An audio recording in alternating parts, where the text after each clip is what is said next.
मन स्वार्थी आप रस विषय लहर फहराए। मन के चलाए तन चले जाते सर्वस जाए।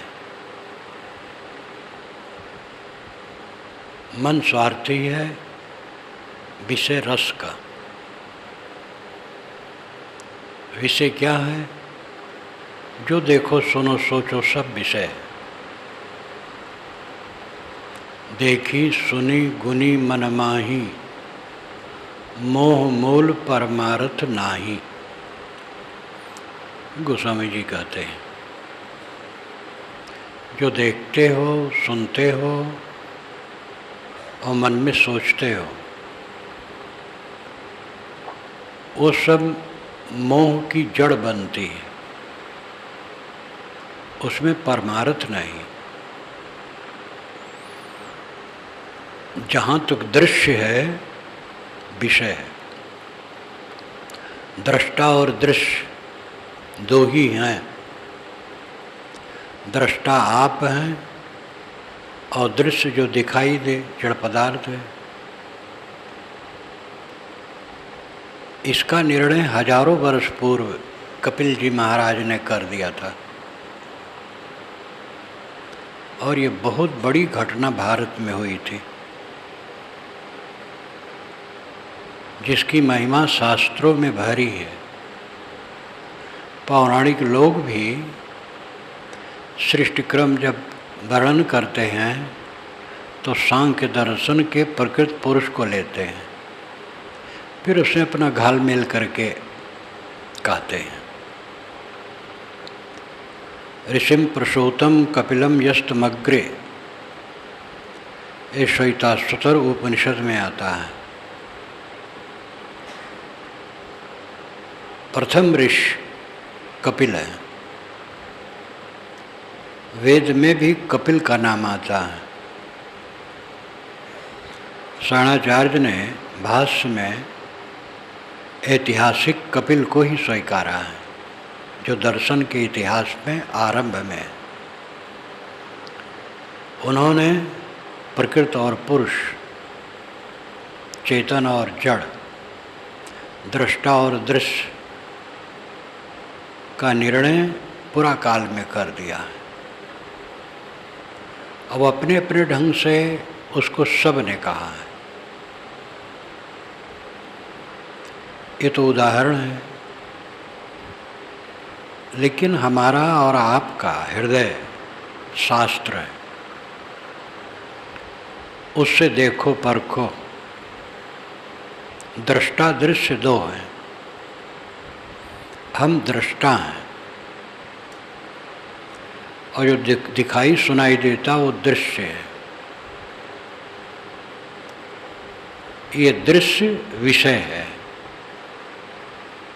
और इसी में मन रस लेता है। मन स्वार्थी आप रस विषय लहर फहराए।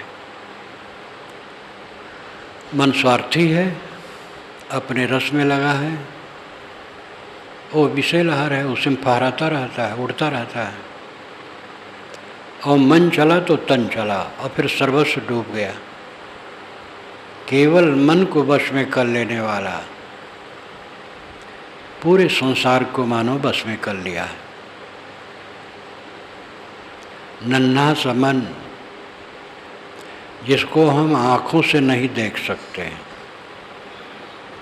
लेकिन निरंतर उसका अनुभव होता है। शुक्ल यजुर्वेद में तो 6 मंत्र उसकी महिमा में इतना बढ़िया लिखा गया है। शिव संकल्पमस्तु, सभी मंत्रों के अंत में आया है शिव संकल्पमस्तु। जिसके बिना वेद नहीं याद किए जा सकते, जिसके बिना कोई काम नहीं हो सकता है।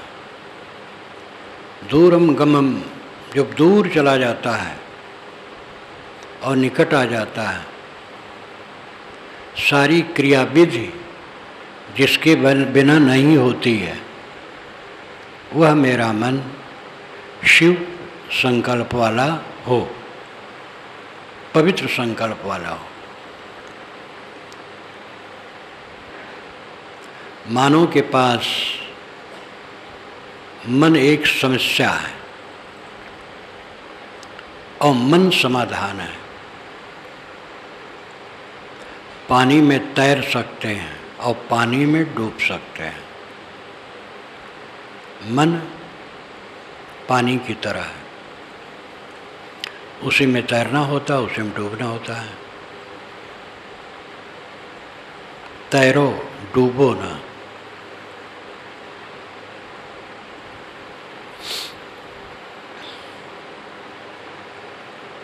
मन को देखो, मन को समझो। जो अपने मन को समझने लगता है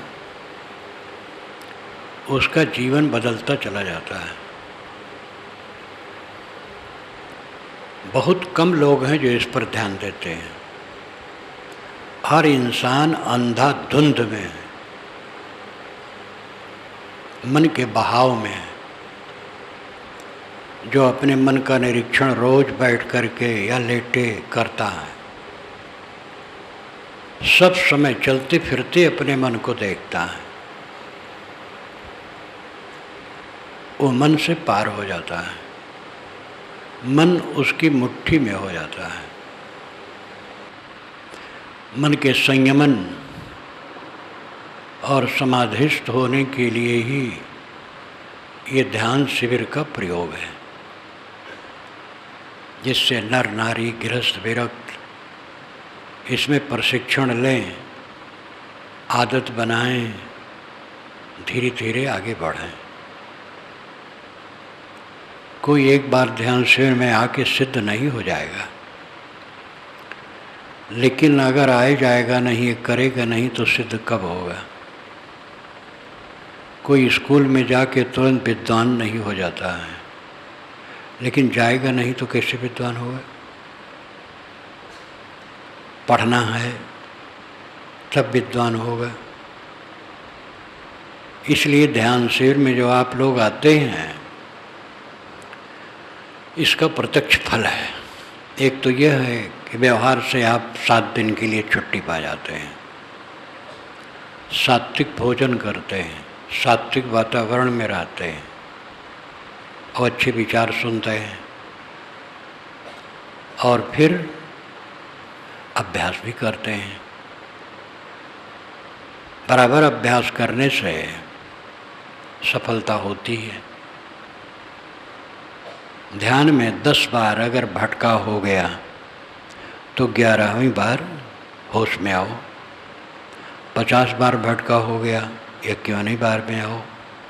100 बार भटका हो गया, 101वीं बार में सावधान हो, घबराओ ना। उकताने वाला, घबराने वाला किसी दिशा में सफल नहीं होता है। जब हम रास्ता चलते हैं तो कदम गिनते नहीं हैं। जब हम फसल काटते हैं तो गिन गिन करके हंसिया नहीं चलाते हैं। किसी कार्य में निरंतरता उसकी सफलता का साधन है। ये काम बहुत सरल है और काम सरल नहीं है। जैसे काले शरीर को गोरा कर देना, गोरे को काला कर देना, स्त्री को पुरुष, पुरुष को स्त्री, लंबे को छोटा, छोटा को लंबा, बुद्धिमान को निर्बुद्धि और निर्बुद्धि को बुद्धिमान, ये सब नहीं किया जा सकता। लेकिन अपने मन को शुद्ध किया जा सकता है। आदमी विवाह करता है, संतान की इच्छा होती है, पति पत्नी दोनों स्वस्थ हैं, कितनों को संतान नहीं होती। संतान होने के बाद जो रोना है वो तो सबका है, वो अपना अहंकार है। संतान पैदा करो तो पहले से तैयार हो जाओ कि उनको सहना है, उनको सहाना नहीं है, उनकी सेवा करना है, उनसे सेवा की इच्छा नहीं रखना है, तब सुखी रहोगे। तो जिनके संतान नहीं है असफल माने जाते हैं, जिनके संतान हैं वो कितने सफल हैं। अवध क्षेत्र की एक कहावत है, राण रोवे शेर शेर, अहिबाती रोवे दुई दुई शेर। विधवा स्त्री 1-1 किलो रोती है, तो सधवा स्त्री 2-2 किलो रोती है। कौशल्या जी रोती हैं। जब राम ने आके कहा कि मेरा वनवास हुआ है, तो कौशल्या जी बदहोश हो गई। राम ने उठाया, सावधान हुई तो विलाप करने लगी। उन्होंने कहा, तुम्हारे पिता के राज्य में मुझे सुख नहीं मिला। पटरानी थी, अवध नरेश की पटरानी थी, लेकिन उन्होंने कहा तुम्हारे पिता के राज्य में मुझे सुख नहीं मिला। ये वाल्मीकि रामायण में आता है। मैं समझती थी तुम्हारा राज्य हो रहा है, सुख मिल जाएगा। अब तो महा दुख आ गया। इससे तुम न पैदा हुए होते तो अच्छा होता। ये सामान्य ही नहीं, कौशल्या जी कहती हैं, इससे निसंतान रहती तो अच्छा होता। ये संसार है। संसार में सफल कौन है? कोई सफल नहीं। कुछ पैसा कौड़ी ज़्यादा मिल जाए तो क्या सफलता है? ज़्यादा मिल जाएगा, दिमाग खाएगा, पागलपन आएगा। जितना पैसा बढ़ेगा उतना अहंकार बढ़ेगा, पागलपन बढ़ेगा। इसलिए सफलता तो केवल एक है, समझ में आवे तब। मन स्वस्थ, शांत, सुबस हो, जीवन में यही एक सफलता है। लेकिन इसको समझने वाले बहुत कम हैं। बाहरी चीज़ों में होड़ होती है, आंतरिक में होड़ नहीं होती है। किसी का भव्य भवन है तो दूसरे के पास पैसा है तो इससे हम और बढ़िया बनवाएंगे। जिनके नहीं है वो झूर रहे हैं, क्या करें, हमारे तो है ही नहीं। दूसरे की चीज़ों को देख करके होड़ होती है, नहीं होड़ होती तो ईर्ष्या होती है। लेकिन जो आंतरिक शांति है वो दिखाई नहीं देती। किसी का मन स्वस्थ और शांत है, वो देखने में नहीं आएगा। उसके लिए होड़ संभव नहीं है, समझ में नहीं आएगा। कोई शांत है, देखने में भी आता है, भाई उद्वेगित नहीं रहता, कोई कलह नहीं करता, विवाद में नहीं है, शांत है। लेकिन शांति का सुख क्या है, सामान्य आदमी नहीं समझ पाएगा। इसलिए आंतरिक शांति के विषय में होड़ नहीं होती है, समझ में नहीं आता है। परंतु जीवन की सफलता है मन को समझना और मन को बस में रखना। जब इस पर इस ढंग का अध्ययन आदमी रोज करेगा, इस ढंग की चर्चा सुनेगा, इस ढंग की चर्चा करेगा और अभ्यास करेगा, तो इस दिशा में प्रगति हो जाएगी। कोई वकील ऐसे वकील नहीं हुआ है, वकालत पढ़ा है, बड़े वकील के पास रह करके उनकी ज्योति झाड़ा है। एक वकील ने मुझे बताया था, उनके गुरुजी को मैं देखा हूँ, इसी फतेहपुर के थे, अब नहीं होंगे। जब मैं पहली बार यहाँ आया हूँ ज़मीन खोजने, तब वे मिले थे। बूढ़े थे, गोरे थे, लंबे थे, खर बात कहते थे। तो जिस वकील को मैं कहता हूँ उनके पास सीखे थे, तो उन्होंने बताया कई वकील उनके पास सीखते थे। तहसील क्षेत्र में एक मुकदमा था, उन्होंने भेजा कि जाओ उसको देखो, तो जाता था। विजय हुई तो आया, गुरुजी के ऑफिस में बैठा, कई वकील उनके शिष्य बैठे थे। जो मुख्य वकील उनके थे शिष्य, उनसे उन्होंने कहा इसको 10 रुपये दे दो। ये आज से 30 वर्ष पहले की बात है। इसको 10 रुपये दे दो। तो 10 रुपये दिए और उन्होंने अपनी डायरी में लिखा कि गुरुजी ने इस स्वर में कहा। उनकी आंखों में आंसू आ गया, इसको 10 रुपये दे दो। कहते हैं अखाड़ा का लतमरुआ पहलवान होता है। किसी दिशा में मेहनत करते करते संपन्नता होती है। जो विद्वान है एक दिन में नहीं हो गया है, धनवान एक दिन में धनवान नहीं हो गया है। किसी विषय में सफलता निरंतर अभ्यास का परिणाम है। अन्य बातों में असफलता हो सकती है, चाहते हुए भी भौतिक क्षेत्र में सफलता मनचाही किसी को नहीं होती। लेकिन जो आंतरिक बात है इसमें तो पक्का है, सफलता पक्की है। बाहरी चीज़ों में तो पाने की बात है, अब आंतरिक स्थिति में त्यागने की बात है। इस पर ध्यान दीजिए।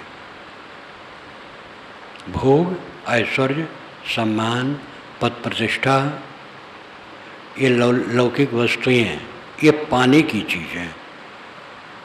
शांति, क्षमा, विवेक, विचार और सबका फल शांत, ये त्यागने की चीज़ है, पाने की चीज़ नहीं है। गलत चीज़ त्याग दी, शांति रह गई।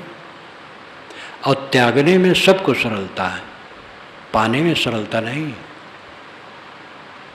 हम चाहें ये मिल जाए, वो मिल जाए, वो मिल जाए, कहाँ मिलेगा? हमें चाहिए ही नहीं पूरा सफल। त्याग से शांति होती है और त्याग करने में सब स्वतंत्र है। भोग में पाने की जरूरत है और पाने में सब परतंत्र है। इच्छित भोग किसी को नहीं मिलता है। जिनको आप समझते हैं बड़े सफल हैं, जिनके आंगन में आकर के हेलीकॉप्टर उतरता है, दूसरे देखने में सफल लगते हैं। उनके चित्त की जलन वे जानते हैं। आज तक भोगों में कोई सफल नहीं हो सका है, सब असफल है। महाभारत में बड़ी रोचक रोचक कहानियाँ हैं, उपदेश हैं, सब कुछ है। हम लोग चाहते थे कि ध्यान शिविर में उसकी जिल्दें आ जाएं, लेकिन छपने में इतनी देरी हुई, ये संभावना नहीं रह गई। और कुछ दिन में तो आ ही जाएगा, बाइंडर के पास है, बाइंड हो रहा है। एक कहानी आती है, इंद्र ने विष्णु भगवान से कहा कि महाराज मैं बलि को खोजता हूँ, बलि कहाँ है? सब तरफ खोज डाला, वो मिला नहीं। उन्होंने कहा तुम बहुत गलत करते हो, किसी के पीछे ऐसा नहीं पड़ना चाहिए। लेकिन कहे हो तो झूठ नहीं बोलूँगा। गांव में जाओ, कहीं छप्पर के मकान में गधा, ऊंट, घोड़ा ऐसे जानवर बंधे हों, तो उनमें जो सबसे स्वस्थ हो वही बलि होगा। इंद्र चले तो एक गरीबों के गांव में गए। खंभे पर छप्पर था, और उसमें एक गधा मोटा ताजा बांधा था। इंद्र ने जा करके कहा, तुम बलि हो, तुम्हारे निवेश उन्मेष से मानो सूर्य उगता और डूबता था। तुम जिधर रहते थे पूरा संसार नमस्कार करता था। तुम्हारी इतनी प्रतिभा थी, गधा होके खड़े हो।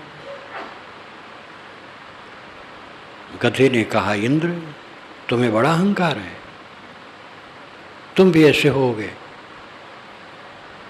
तुम जैसे इंद्र अनेक गधे हो चुके हैं, तुम्हें भी गधा होना पड़ेगा। इस पर खूब झाड़ा है। कथा काल्पनिक है।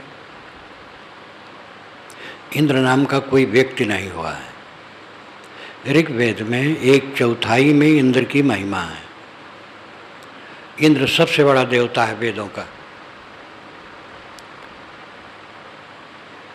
और इंद्र चरित्रवान है। वेद का इंद्र चरित्रवान है और है व्यक्ति नहीं, काव्य है। वस्तुतः प्राकृतिक शक्ति को इंद्र कहा गया है और उसके पीछे विचित्र विचित्र कहानियां बनी हैं। पौराणिक काल में इंद्र भ्रष्ट कर दिया गया है। वेदों के अनेक देवता पौराणिक काल में भ्रष्ट कर दिए गए हैं। लेकिन इस कुहासे में सार उपदेश बहुत भरे हैं। इंद्र तुम्हें गर्व है, तुम जैसे इंद्र हजारों इंद्र गधे हो चुके हैं। यहाँ किसका क्या है, कस के फटकारा है। तो इसका अर्थ यही है कि सब कुछ आगमा पाई है, स्थिर नहीं है। भोग स्थिर नहीं है और भोग रोग बनते हैं मन के, शरीर के भी रोग बनते हैं और मन के रोग तो बनते ही हैं और मन और उलझता है। जितना प्राणी पदार्थ परिस्थितियों से संबंध जोड़ोगे उतना उलझोगे। इसलिए निवृत्त परायण बनो और अपने मन को देखो, मन को शोधो। मन की शांति जीवन का परम सुख है। एक अपने मन को जो हरदम परखता है वो किससे भी बात करेगा। अपना मन कहाँ गया, ध्यान दो। बड़े ज्ञानी हो, बड़े भक्त हो, बड़े संत हो, लेकिन मन कहाँ गया। ज्ञानी कहाँ हुए जब मन गलत जगह में गया। जो मन को देखेगा वो गुर्राएगा नहीं, वो तो मन को साधेगा। साधते साधते ऐसी स्थिति आ जाती है कि मन गलत में नहीं जाता है। फिर भी सावधान रहने की आवश्यकता है। एक मन को जिसने बस में कर लिया धन्य है।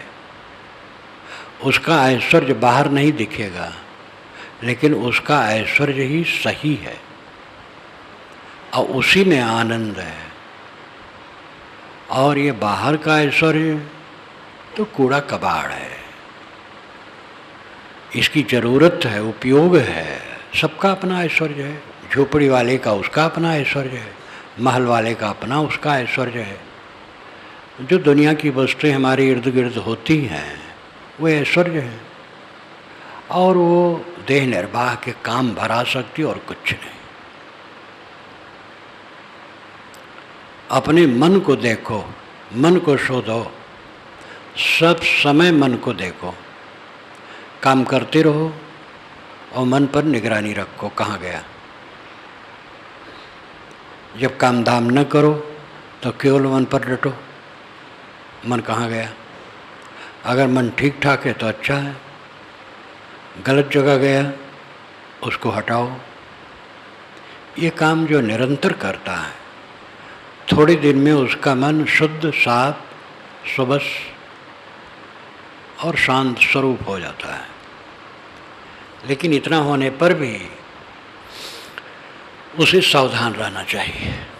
जब तक जीवन है मन से सावधान। संपूर्ण जीवन मुक्त पुरुष भी मन से सावधान रहते हैं।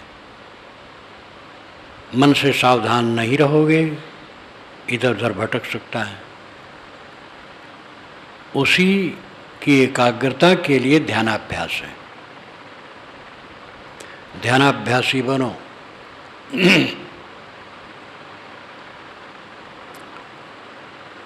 ध्यान में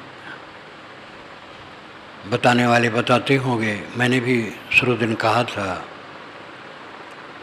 कि किसी आलंबन में मन को ठहराना, निरालंब ठहराना, ये दो है। कोई सहारा लेके मन को ठहराना, फिर बिना सहारे के। सहारा लेके जैसे किसी संत पुरुष का चित्र मन में ले लिया और उसे मन रोकते हैं, तो एक सहारा है। इधर उधर नहीं भटकता है, किसी संत पुरुष के चित्र में मन रुक गया, अच्छा है। आंखें बंद की, बंद आँखों में अंधकार प्रकाश जो दिखाई दिया उसी में मन ठहराते हैं, तो एक सहारा है।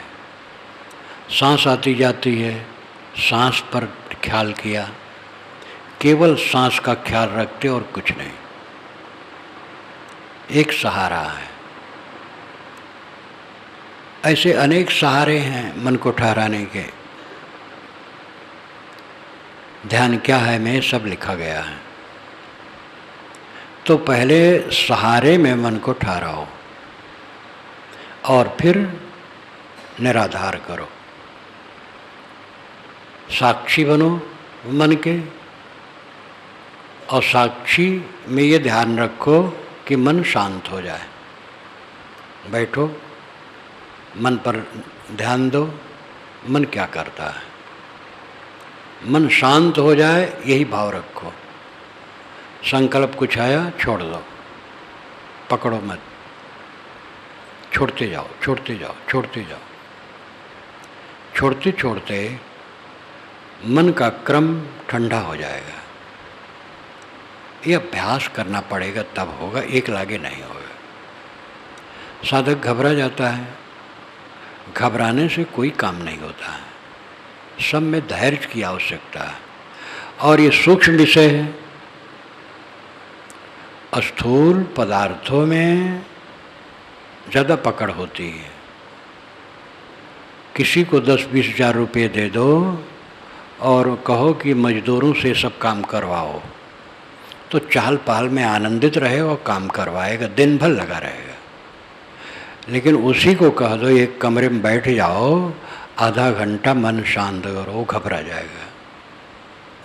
क्योंकि बहिर्मुखता की आदत है, अंतर्मुखता की आदत नहीं है। एक घटना है, घटना ही है। राम शोभादास जी महाराज उस समय थे मणिराम छावनी में, अयोध्या, छोटी छावनी जो कहलाती है मणिराम छावनी। राम शोभादास जी महाराज वैराग्यवान थे। कोई आवे चढ़ावे न चढ़ावे, पंडा का साझेदारी कुछ नहीं। वहाँ मंदिरों में पंडा लाते हैं, चढ़वाते हैं, आधा ले लेते हैं। उनके यहाँ पंडित कोई दाल नहीं गलती थी। जिनके आवे आना, न आवे न आवे। वैराग्यवान पुरुष थे। साधु मार्ग में आ गया हूँ तब उन्होंने शरीर छोड़ा, कई वर्षों के बाद। राम शोभादास जी महाराज मंदिर में सामने बैठे थे।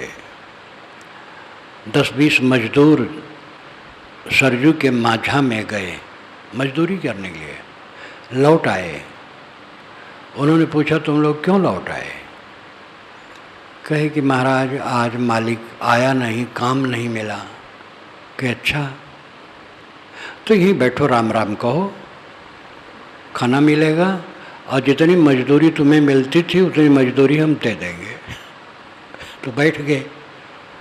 अब वो राम राम कभी कहे नहीं, वैसे उठते बैठते कोई राम कह दिया अलग। अब वो राम राम कहें, ये बड़ा बहुत घबराए। जलपान उन्हें दिया गया, जलपान कर लिए। तो उसमें से एक आकर के कहा, महाराज मुझे छोड़ दीजिए, अब हम लोग घर जाना चाहते हैं। अब वहाँ काम करते माझा में दिन भर, खाना तो मिलता नहीं। कुछ पैसे मिल जाता मजदूरी, यहाँ जलपान दिए, खाना देने के तैयार, और जितनी मजदूरी पाते हो उतना हम दे देंगे। बड़े दयालु थे। वो सब चले गए, आदत नहीं। उन्हीं के विषय में घटना है। 3 पारखी संत गए, भोजन का टाइम आ गया तो व्यवस्थापक साधु ने कहा कि महाराज ये लोग राम राम नहीं कहते हैं, पंगत में सब राम राम कहते, ये लोग नहीं कहते हैं, तो इनको हम पंगत में कैसे बैठाएं? तो उन्होंने कहा ये साहब लोग हैं, ये राम राम नहीं कहते, ये हमारे पास बैठेंगे। तो उन्होंने अपने पास उनको बैठाया। उदार, विचारवान, विवेकी संत थे। तो एकाग्रता आना, मन को स्थिर करना बड़ा कठिन काम है। चंचल मन, विषयों का रसिक, उसमें दौड़ाओ, रात दिन दौड़ते हैं, दौड़ाते रहो, दौड़ाते रहो। कल्पना के लड्डू खाते रहो, कल्पना का लड्डू सदा से खाए हो, वही आदत है और वही सब नरक है। मन को मांझो, सुबह हो, एकाग्र हो, स्थिर हो, ये काम करो। जो जितना ध्यान देगा, जो जितना अभ्यास करेगा, उसको उतनी सफलता मिलेगी। और इसमें मेहनत करने वाले के लिए सफलता गारंटेड है। बाहर कोई गारंटी नहीं किसी काम के लिए, सब में विघ्न है, भोग असंभव है। कुछ संभव हो जाता है, बाकी असंभव है, क्योंकि सब टूटा फूटा, शरीर कमज़ोर, अवस्थाएं बदलती हैं, चीज़ें कम, चीज़ें मिलें तो भोगना मुश्किल। बहुत व्यंजन बना है, कितना खाओगे? इसलिए भोग कठिन ही नहीं, असंभव है। त्याग बहुत सरल है, नहीं चाहिए, कितना सरल है। कठिन क्यों लगता है? क्योंकि आदत खराब है। तम्बाकू खाने वाले को तम्बाकू खा खा के रहना सरल है, तम्बाकू बिना खाए कैसे रहे। लेकिन जो तम्बाकू नहीं खाते हैं वो समझते हैं बिना तम्बाकू खाए रहना बहुत सरल है। तो आदत हम लोगों की खराब है, इसको समझो। नाना मतमतांतरों में महिमा की बात कही जाती, भगवान का नाम लो सब ठीक हो जाएगा। भगवान का नाम लेना बुरा नहीं है, लेकिन मन को शोधे बिना क्या ठीक होगा? जपते रहो जीवन भर, मन जहाँ का तहाँ रहेगा। इसलिए मन को देखो, मन को परखो, मन को समझो, मन को सुधारो, मन को संवारो, मन को निर्मल करो। कोई बैरी नहीं है दुनिया में। जैसी जिसकी समझ है वैसे कहता है, कोई निंदा करता है, कोई प्रशंसा करता है, उसमें कुछ फर्क नहीं पड़ता है। विवेकवान के लिए कोई द्वंद्व है ही नहीं। द्वंद्व अगर है तो अपना मन, और उसको सबस किए हो। अब कौन द्वंद्व रहा? बाहर लोग गाली दें और प्रशंसा करें, दोनों झूठ है। कुछ किसी के साथ रहता है, सब भागता चला जाता है, किसी के साथ कुछ रहता नहीं है। विवेकवान इस भौतिक धरातल से सदैव ऊपर रहते हैं। वे अपनी निंदा को सुन करके क्षुब्ध नहीं होते हैं और प्रशंसा सुन करके आकर्षित नहीं होते हैं। जब सब व्यर्थ हो, जब देहें व्यर्थ हो जाती है, तब और क्या सार्थक है? विवेकवान की दृष्टि में देह व्यर्थ है तो उपयोग करना पड़ता है, इसको साफ सुथरा रखना पड़ता है, इसको खिलाना पिलाना पड़ता है, क्योंकि इसमें जब तक रहना है, इसकी ठीक से व्यवस्था न की जाए तो यही झंझट का कारण और बन जाएगा। इसलिए मजबूरियां हैं। पारखी संत कहा करते थे, बेगारवत जीवन निर्वाह लेते हैं। संत बेगारवत जीवन निर्वाह लेते हैं। जैसे बेगारी करने वाला पकड़ करके उससे काम लिया जाता था। जमींदार लोग गरीबों को कहते थे कल धान की बैठाई में तुम लोगों को चलना है, ले जाते थे। तो अरहर इत्यादि कुछ उबाल करके दे देते थे जिससे वो काम तो कर सकें, और शाम को छोड़ देते थे। आगे काम है तो सब लोग कहते थे भाई कल तुम लोगों को और सहयोग करना है, और सब लोग कहते थे देखो कल काम करना है, फिर नहीं तो चमड़ी उधेड़ दूंगा।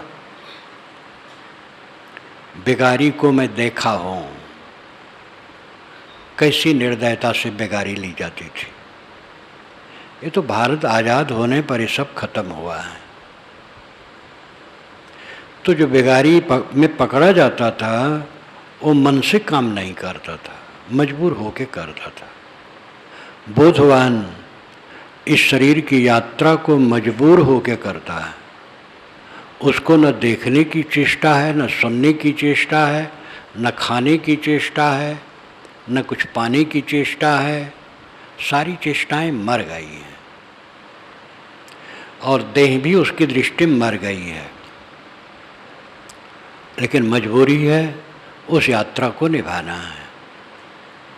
जब इस अवस्था में साधक पहुंच जाता है, मन कहाँ जाएगा?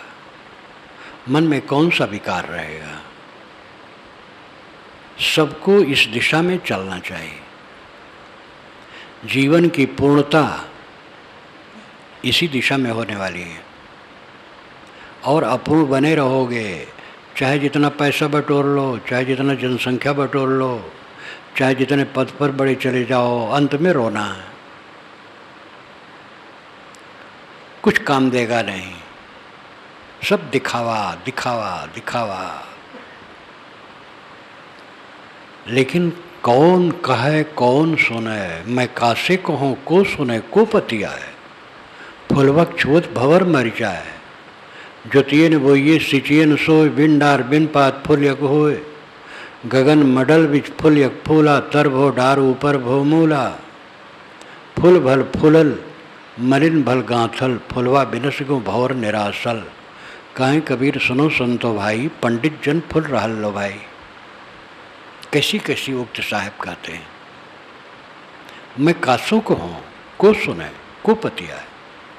मैं किससे कहूँ, कौन सुनेगा, कौन विश्वास करेगा कि फूल के छूते ही भंवरा मर जाता है। उल्टी बात है। भंवरे तो फूल में मस्त होते हैं, साहब कहते नहीं मर जाता है। और फूल कैसा है? ज्योतियन बोइये सिचियन सोए, बिन डार बिन पात फूल यकोए।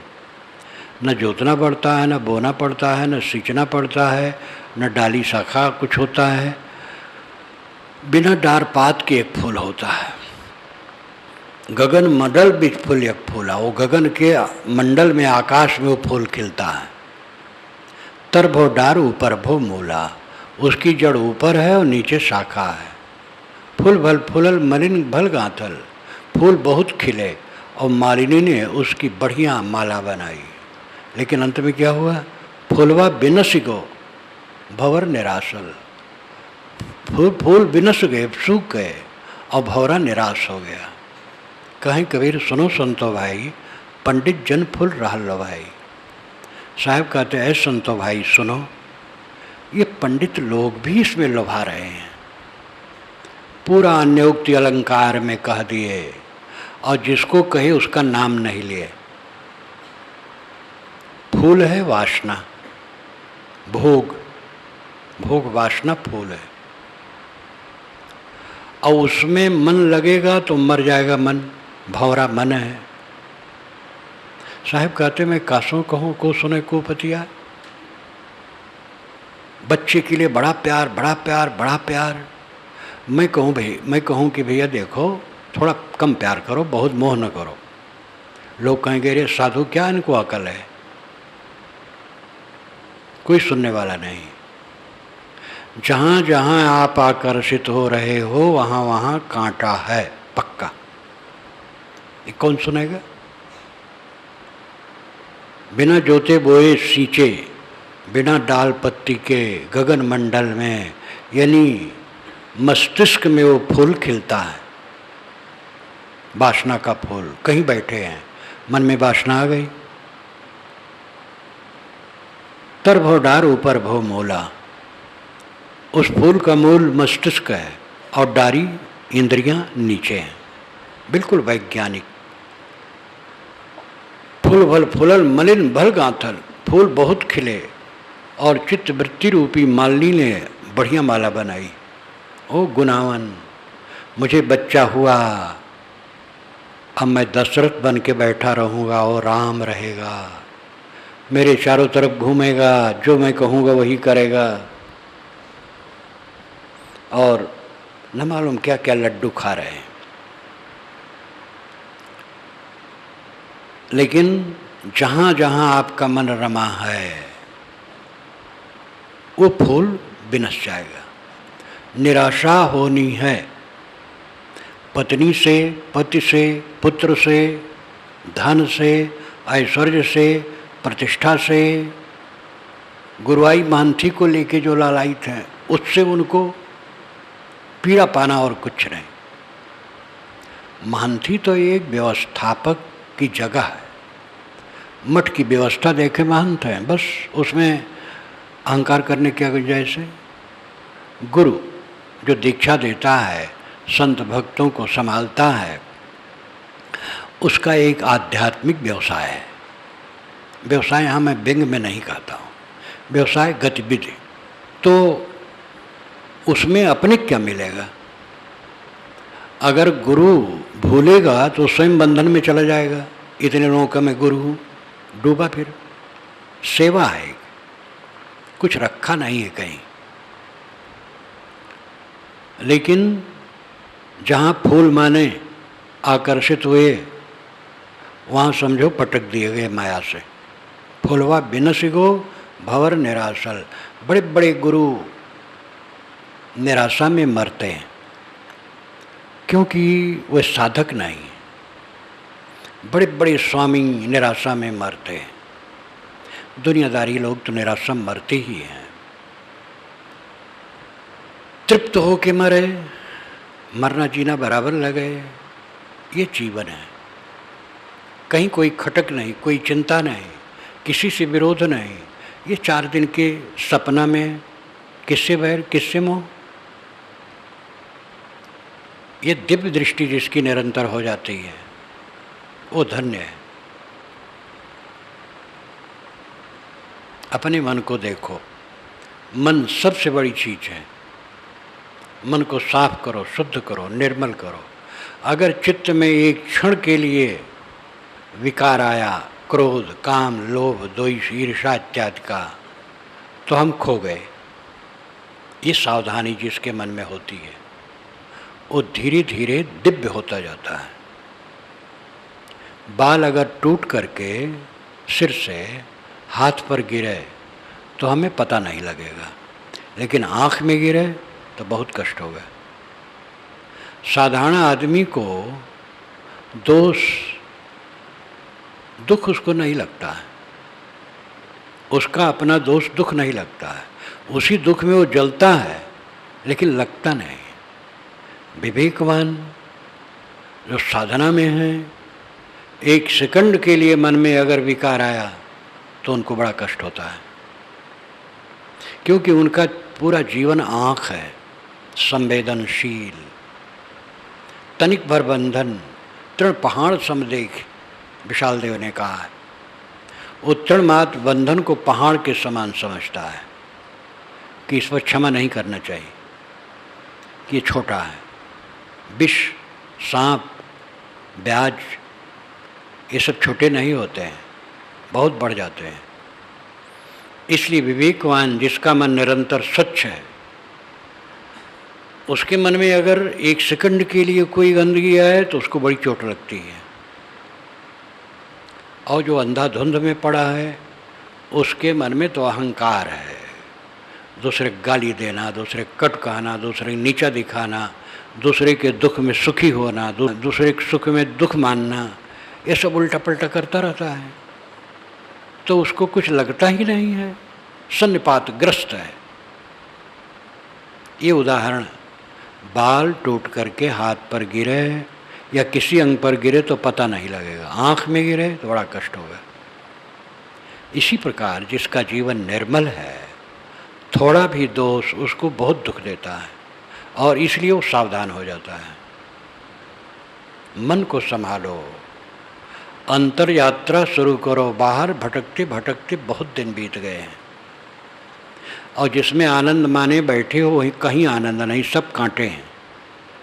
सेवा करना, जहाँ जिसकी जिम्मेदारी है सेवा करें। धन दौलत ज़्यादा है तो जो दूसरे की सेवा कर मिले करें, चीज़ें हैं, बोध है, ज्ञान है, उससे सेवा करें, ये सब ठीक है। लेकिन कहीं सुख मानोगे वहीं सांप निकलेगा, पक्का समझ लो। सीता जी ने सोने के मृग में मोह किया, राम ने भी उसी पथ का अनुगमन किया, तो जीवन भर दोनों रोते रहे। एक सोने का मृग कितना रुलाया, वो तो चाहे कहानी हो। हम लोग तो सब सोने के मृग के पीछे दौड़े हैं और सोने का मृग कहीं नहीं है। दुनिया में सुख है, ये हमारी महामूर्खता है। दुनिया एक युद्ध क्षेत्र है,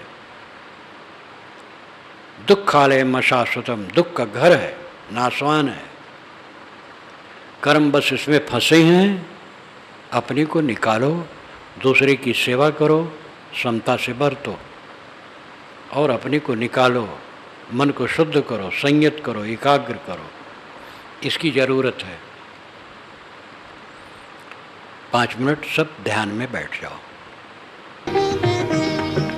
मैं आत्मा हूँ, अविनाशी हूँ, अजर अमर हूँ, पूर्ण शुद्ध हूँ। मैं आत्मा हूँ, अविनाशी हूँ, अजर अमर हूँ, पूर्ण शुद्ध हूँ, पूर्ण शुद्ध हूँ। मैं आत्मा हूँ, पूर्ण सत्य हूँ। मैं आत्मा हूँ, अव्यय अक्षर। मैं आत्मा हूँ, शिव स्वरूपमय। मैं आत्मा हूँ।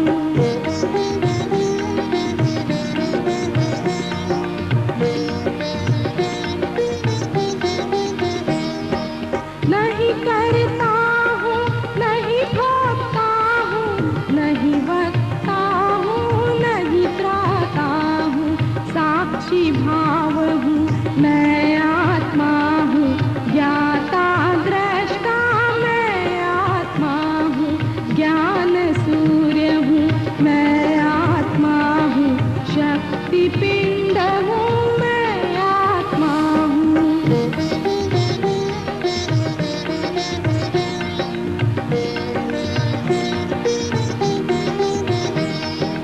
शब्द नहीं हूँ, रूप नहीं हूँ, रस भी नहीं हूँ, गंध नहीं हूँ, स्पर्श रहित हूँ। मैं आत्मा हूँ, अमूर्तिक हूँ। मैं आत्मा हूँ, ब्रह्म स्वरूपी। मैं आत्मा हूँ, अरहत रूपी। मैं आत्मा हूँ।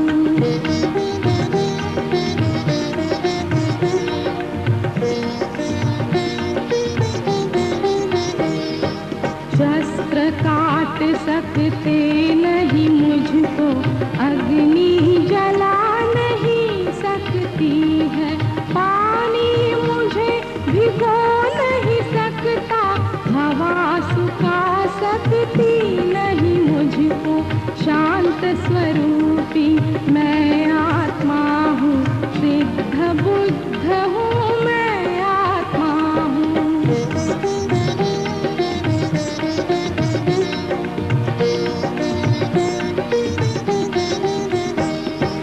आभामय हूँ, मैं आत्मा हूँ, तेजोमय हूँ। मैं आत्मा हूँ, नित्यानंदी। मैं आत्मा हूँ, सहजानंदी। मैं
अहम शुद्ध चैतन्य ज्ञान स्वरूपम अजराहम अमराहम अखंडम अनूपम अहम शुद्ध चैतन्य ज्ञान स्वरूपम अजराहम अमराहम अखंडम अनूपम